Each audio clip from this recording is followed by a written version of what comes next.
বন্ধুরা আমরা এসআই এর ক্যান্ডিডেট আজ 7 তারিখ আমরা পিআরবি বোর্ডে এসেছি এখানে। তো গত একটা ভিডিও ছেড়েছিলাম আমি যে আমাদের এসআই এর ফর্ম, যেটা অ্যাপ্লিকেশন ফর্ম, রিজেক্টেড হয়ে গেছে। নাম সিগনেচার ইস্যু, অনেকের স্পেলিং মিস্টেক, অনেকের ফটোর ব্যাকগ্রাউন্ড মিস্টেক, এইসবের ছোটো ছোটো রিজনের জন্য আমাদের ফর্ম বাতিল হয়ে গেছিলো। তো আমরা এসেছিলাম গত 29 তারিখ পিআরবি বোর্ডে। তো সেদিন কোনো কাজ হয়নি, আরও অনেকে যোগাযোগ করেছে আমাদের সাথে। তো সবাই মিলে আমরা আজ এসেছি। কিছু লেটার লিখেছিলাম আর কিছু একটা মাস পিটিশন আমরা জমা দিতে চেয়েছিলাম, তো এখানে নেয়নি সেটা। আর তো এখানে আমাদের কিছু বক্তব্য রাখবে সবাই, তো সেটা আমরা আজকে এসেছিলাম মাস পিটিশনের জন্য। যে মাস পিটিশনে কয়েকটা উল্লেখযোগ্য পয়েন্ট আমরা তুলে ধরতে চাইছিলাম। শুধুমাত্র যে আমরা ভুল করেছি তা নয়, পিআরবির কাছ থেকে অনেক কিছু ভুল এসছে। পিআরবি যেমন একটা নিজস্ব যে অনলাইন পোর্টালে যে ফর্মগুলো, যে অ্যাপ্লিকেশনগুলো জমা নেয়, ওরা প্রথমে জিনিসটাকে জমা নিয়ে নিচ্ছে, পরবর্তীকালে ওটাকে ম্যানুয়ালি ওটাকে চেক করে অনেকে বায়াসলি সিলেক্টও করছে, অনেকে রিজেক্টও করে দিচ্ছে। এটা হচ্ছে প্রথম ভুল আছে। তারা পেমেন্টের ক্ষেত্রেও তারা প্রথম পেমেন্টটা নিয়ে নিচ্ছে। সেকেন্ড কথা হচ্ছে, ওরা কোনো রকম ইন্টিমেশন জানাচ্ছে না আমাদেরকে যে আমরা যে ফর্মটা ফিল আপ করেছি আমাদের কি অ্যাকসেপ্টেড হয়েছে না হয়েছে। অন্যান্য বোর্ডের কাছ থেকে কিন্তু আমরা এই জিনিসটা পাই, পিআরবি বোর্ড কিন্তু কোনো রকম ইন্টিমেশন দিচ্ছে না। যে কারণে একটা সাধারণ ক্যান্ডিডেট কিন্তু ভাবছে যে আমার কিন্তু অ্যাপ্লিকেশনটা সাবমিটেড অ্যাকসেপ্টেড হয়ে গেছে।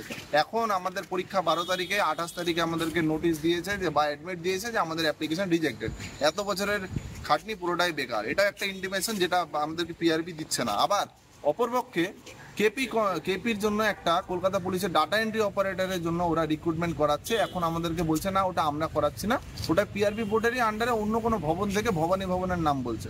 কিন্তু ওটা আমরা দেখেছি, চেক করছি, ওটা পিআরবি বোর্ড থেকেই করাচ্ছে। পিআরবি বোর্ড মেল করে ফটো সিগনেচারকে কারেকশন করার জন্য ওই ক্যান্ডিডেটকে ইন্ডিভিজুয়ালি মেল করেছে। তাই আমাদের সঙ্গে এটা পুরোপুরি বায়াস হচ্ছে না, পুরো বায়াসলি ওরা ডিসিশনটা নিচ্ছে। আমাদের যারা আছে অন্যান্য রিক্রুটমেন্ট বোর্ড বা পিআরবি যে এই জিনিসগুলো করছে তার জন্যই আমরা আওয়াজটা তুলছি। আর আমরা চাইছি যাতে আমাদের জন্য একটা রিওপেন এডিট উইন্ডো করা হোক। আর তার পাশাপাশি একই সময় যেহেতু এসআইয়ের সাথে সাথে যেহেতু কনস্টেবলেরও আমরা ফর্ম ফিল আপ করেছিলাম একই কারণে, তাহলে আমাদের ভবিষ্যতেগুলোও রিজেক্ট হবে। তাই যাতে আমাদের এডিট উইন্ডো করে দেওয়া হয় আর সিস্টেমটাকে যাতে আপগ্রেড করা হয়, যাতে ম্যানুয়ালি চেক করার সিস্টেম না থাকে, অনলাইন পোর্টালে যাতে স্পট এরর চেক করে ওখানে যাতে পেমেন্টের অপশন থাকে। ওরা প্রথমে নিয়ে পরে এটাকে ম্যানুয়ালি রিজেক্ট করছে। এইগুলোর জন্যই আমরা আজকে এসেছি, আমরা ইন্টিমেশন দিতে এসেছিলাম। স্যাররা কোনো রকম সহযোগিতা করেনি, হবদব করে আমাদেরকে পাঠিয়ে দিয়েছে। এখন বলছেন যে তোমরা লিগাল ফোরামে যাও। আমরা এই পুজোর মরশুমে আমরা সব কিছু ছেড়ে ছুড়ে দিনের পর রাত প্রিপারেশন নিয়ে আমরা এসেছি এখানে। এখন আমাদেরকে লিগাল ফোরামে যাওয়ার জন্য বাধ্য করা হচ্ছে, যেখানে টাইমটাও নেই আমাদের হাতে এখন। যার জন্য আমরা এই বার্তাটা তোমাদের সবাইকে দিতে চাইছি, যেটা ভবিষ্যতে তোমরাও ভুক্তভোগী হবা। এসআইয়ের পাশাপাশি কনস্টেবলেও সেই সেম জিনিসটাই হবে। তাই আওয়াজটা তোলো, দরকার আছে সবাইকে পাশে থাকা। আর পিআরবি বোর্ডের এই ওল্ড ডেটের সিস্টেমকে যাতে চেঞ্জ করা যায়। এই অ্যাপ্লিকেশনটা হচ্ছে পিআরবির এই যে এসআইয়ের জন্য অ্যাপ্লিকেশন। এখানে দেখাচ্ছে যে এই সিগনেচারটা বলছে অস্পষ্ট। ভালো কথা, সিগনেচার ওরা নিচ্ছে 5 থেকে 20 কেবির মধ্যে সিগনেচারটা নিচ্ছে।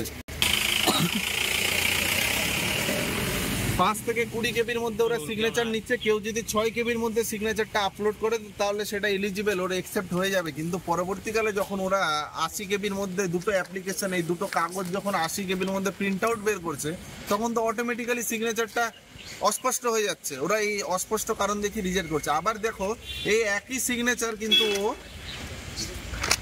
এই দেখো পিএসসির ক্লার্কশিপের জন্য পরীক্ষা দিয়েছে একই সিগনেচারে, পিএসসি মিসসেলেনিয়াসের মধ্যে একটা রিক্রুটমেন্ট এক্সাম দিয়েছে ওই একই সিগনেচারে। এরকম অনেক কারণ আছে। পিআরবি বোর্ড কারোর সঙ্গে তোয়াক্কা করে না। পিআরবি বোর্ড বলছে আমরা যেটা করব সেটাই। তোমাদের যদি কিছু করার থাকে তাহলে লিগাল ফোরামে যাও, লিগালের কাছে যাও। আমরা 5 বছর পরে রিক্রুটমেন্টের সুযোগ পাচ্ছি। ওবিসির কেস, এই কেস, করোনা কেস, এখন শেষ বয়সে এসে ওরা একটা এডিট উইন্ডো খুলতে পারছে না। আবার পুলিশ রিক্রুটমেন্ট বোর্ডে সাব ইন্সপেক্টরে এর আগে এক্সাম দিয়েছিল একই ছবিতে, এই ছবিতে অ্যাডমিট এসেছিল, কিন্তু সেই সেম ছবি দেওয়াতে ঠিক আছে এবার তাকে রিজেক্ট করে দিয়েছে। ওরা বলছে, ওখানে আমি গিয়ে বললাম কি আমাদের মানে আগেরবার এক্সাম দিয়েছিল সেম ফটোতে অ্যাডমিট এসেছিল, কিন্তু এবার আর সেম ফটোতে অ্যাডমিটটা আসেনি। আমি এটা আমার কি সার্টিফিকেট দেওয়া হয়ে গেছে কি আমার এই জিনিসগুলো ভ্যালিড। হ্যাঁ, ওই দিদি ভাইটা বা ওই ক্যান্ডিডেটটা কি করে বুঝবে যে আমার এটা ভুল হয়েছে? ওই একদম শিওর ছিল। আজকে যখন অ্যাডমিট আসেনি, সে এসছে এখানে, তাকে বলে দিয়েছে কি একবার ছাড় দিয়েছি তার জন্য বারবার দেবো, এরকম করে বলে দিয়েছে। এসআইটা দেবে না, হ্যাঁ ওদের ফোরাম অনুযায়ী ওরা দেবে না। ঝামেলাতে গিয়েও তারা কিন্তু আমাদের কথা শুনেনি। তো আমরা চাইছিলাম যাই হোক এসআইটা বাদ গেছে, কিন্তু যদি আমাদেরকে কনস্টেবলটা ঠিক করার একটা সুযোগ দিত, যদি ওটা এখনও এক্সাম আছে 50 দিন মতো, কেপিটা আছে 3 মাস মতো তাদের টেন্টেটিভ ডেটের ভিত্তিতে। তো আমরা এটা রিকোয়েস্ট করেছি, একটা ছোট্ট চান্স আশা দিয়েছে কি আমরা ভাববো, আমাদের ভাবনার উপরে আছে, হ্যাঁ এভাবে বলেছে। পরেরগুলো এত আমাদের জার্নি, এত কষ্ট শেষে সবাইকে নতুন যারা আছে তাদের জানাতে চাই কি তোমরা এরপর যখন ভ্যাকান্সি দেবে, নোটিফিকেশন দেবে, তোমরা ফর্ম ফিল আপ করবে, কোনো ভরসা নেই ওদের ওপরে, কোনো ভরসা নেই, তোমার কোনো মিস্টেক থাকবে না, সিলি মিস্টেক থাকবে তবুও ওরা রিজেক্ট করে দেবে।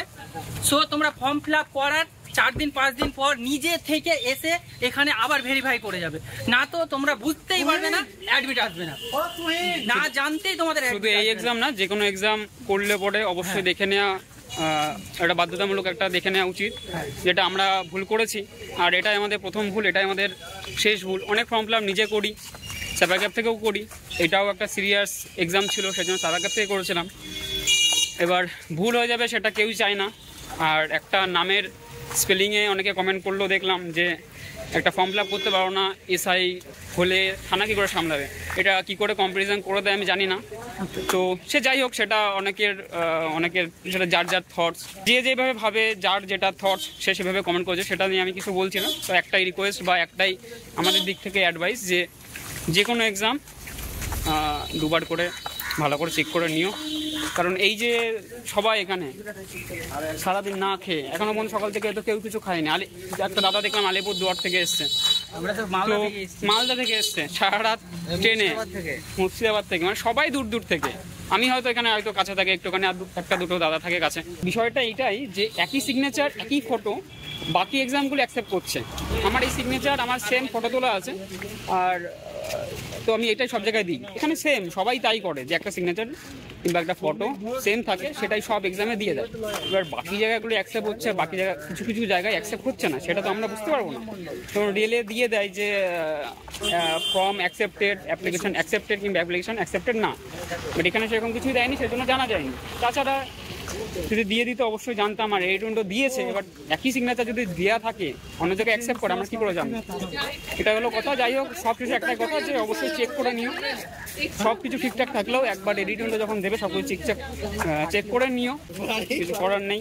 রুমের দিকে যাচ্ছে, শেষ চেষ্টা ছিল। আর বিষয়টা হলো এটাই যে সামনে আরও দুটো এক্সাম ছিল, কনস্টেবলের কেপি আর ডাব্লিউপি, সেটা আমরা দিতে পারবো না।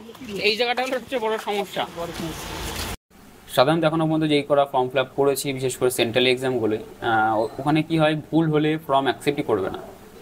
আবার অ্যাকসেপ্ট মানে ফর্ম ফিল আপ হয়ে গেলেও পরে ইমেল দিয়ে দেয় যে তোমার ফর্ম অ্যাকসেপ্টেড বা রিজেক্টেড বা এডিটমেন্টও দিয়ে দেয় সাথে। আর স্টেটেড পিএসসিও সেম, পিএসসিতে এডিট করা যায় পরে গিয়েও, ওরা দেয়, প্লাস অফিসে গিয়েও করা যায়। কিন্তু ডাব্লিউপিএসআই এটা আমার প্রথম এক্সাম ছিল, তো এটা আমার নলেজে একদমই ছিল না যে ভুল হলেই ফর্ম পুরো রিজেক্টেড বা এডিটমেন্ট ওরা দেয় না। তো যাই হোক, এটা কিছু সিলি মিস্টেক, একটা এ আর ই এর জন্য পুরো জিনিসটাই গোলমেলে গিয়েছে। আর তবে এই একটা ওয়ার্ডের জন্য কাউকে বলা যায় না, আমার মনে হয় যে সে থানা সামলাতে পারবে না বা তার যোগ্যতা নেই। ছোটোখাটো ভুল হতেই পারে, মানুষ মাত্রই। ঠিক আছে, আমি নাই মেনে নিলাম আমার ভুল। এবার একটা দাদার সাথে কথা হচ্ছিল, একটা না অনেকেই এরকম 2021 সালে যে এক্সামটা হয়েছিল ডাব্লিউপিএসআই, সেটার প্রিলি কোয়ালিফাই করেছে, মেন্স থেকে একটুর জন্য আটকে গেছে। সেম 2023-এর কেপিএসআইটা পাস করে বসে আছে। এবার তারা অলরেডি পাস করে বসে আছে, এবার তুমি তাদের কি বলবে যে তারা ফর্ম ফিল আপ করতে পারে না? অ্যাকচুয়ালি জিনিসগুলো শুধু ফর্ম ফিল আপের ভুলে হয়নি, কিছু মিস্টেক হয়েছে বা টেকনিক্যাল ইস্যু প্রচুরের ভিডিওতে যা দেখলে সেটার মধ্যে ছোট অল্প একটু দেখাতে পারলাম, যাতে কিছুটা ইনফরমেশন তোমাদের সাথে শেয়ার করা যেতে পারে, তোমরা আরও কেয়ারফুলি ফর্ম ফিল আপটা করতে পারো। এবার একটা ফর্ম ফিল আপ একটা ছেলে গত 2 বছর 1 বছর বা 3-4 বছর ধরে প্রিপারেশান নিয়ে করতে থাকে যে এটা আমার এক্সাম, এই এক্সামটা টার্গেট আছে, এক্সামটার জন্য আমি পড়াশোনা করছি। সব এক্সামই দিতে থাকে, কিন্তু একটা দুটো এক্সাম সবারই একটা টার্গেট থাকে যে এক্সামটা আমি দিতে থাকছি, এই এক্সামটা আমি ফোকাস বা ভালোভাবে পড়াশোনা করে দেবো। তো এরকম সবারই টার্গেট ছিল, মানে যাদের টার্গেট ছিল অনেকেরই ফর্ম রিজেক্টেড হয়ে গেছে, অনেকের তো অনেক দাদা দেখলাম যে এটা লাস্ট ইয়ার, সেই জায়গাটা সত্যি তাদের জন্য খুবই কষ্টদায়ক বা খুবই একটা হতাশার জায়গা। একটা ছেলে আজিজ নামে মালদা থেকে, সে তো বললো সে গত 3 দিন ধরে, মানে গত ফর্ম ফিল আপ হওয়ার, মানে ফর্ম রিজেক্টেড হওয়ার পরে 3 দিন ধরে কন্টিনিউয়াস কান্না করে গেছে। মানে কি করে এটা সম্ভব হয়, মানে ও অ্যাকসেপ্টই করতে পারেনি জিনিসটা। যাই হোক, তাও এসে হাসি খুশিভাবে কথা বলছিল।